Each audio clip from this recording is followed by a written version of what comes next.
اعوذ باللہ من الشیطان الرجیم، بسم اللہ الرحمن الرحیم۔ خواب میں باغ دیکھنا۔ حضرت دانیال علیہ السلام نے فرمایا ہے کہ خواب میں باغ دیکھنا عورت، اور اگر دیکھے کہ باغ کو پانی دیتا ہے تو دلیل ہے کہ اپنی عورت سے جمائی کرے گا، اور اگر دیکھے کہ باغ کو پانی دیتا ہے اور تر نہیں ہوا ہے تو دلیل ہے کہ اس کی عورت طلب جمع ہے، اور اگر کوئی شخص خواب میں دیکھے کہ باغ میں گل و ریان ہوتا ہے تو دلیل ہے کہ فرزند صالح پیدا ہوگا، اور اگر دیکھے شپتالو یعنی آڑو کے باغ میں پھر رہا ہے تو دلیل ہے کہ اس کا لڑکا پیدا ہوگا جو جلدی علم و ادب سیکھے گا، اور اگر دیکھے کہ باغ میں ریان کا دستہ ہے اور اٹھا کر اس کو سونگا ہے تو دلیل ہے کہ اس کا لڑکا دلیر اور عقل مند ہوگا، اور اگر بوئی ریان فرزند کی دلیل بھی ہے، اور اگر کوئی شخص اپنے باغ کو سبز اور آباد اور پانی جاری ہوئے اور اگر کوئی شخص اپنے باغ کو سبز اور آباد اور پانی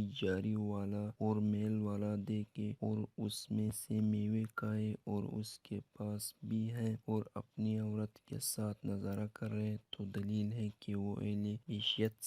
بیشیت میں سے ہیں، اور اگر کوئی شخص دیکھے کہ باغ سرسبز آباد میں ہے اور اگر کوئی شخص دیکھے کہ باغ سرسبز آباد میں ہے اور درختوں کی میوے کھاتا ہے تو دلیل ہے کہ مالدار عورت ملے گی اور اس سے مال نعمت پائے گا، اور اگر دیکھے موسم خزاں میں نامعلوم باغ میں گیا ہے اور درختوں کی پتے جھاڑی ہو رہا ہے تو دلیل ہے کہ اس کو غم اور پریشانی ہوگا، اور اگر دیکھے کہ باغ میل اور سرسبز اور اب و روا ہے اور عورت سب جمال اس کو بلاتی ہیں تو دلیل ہے کہ آخرت میں عیشت اور اورے اور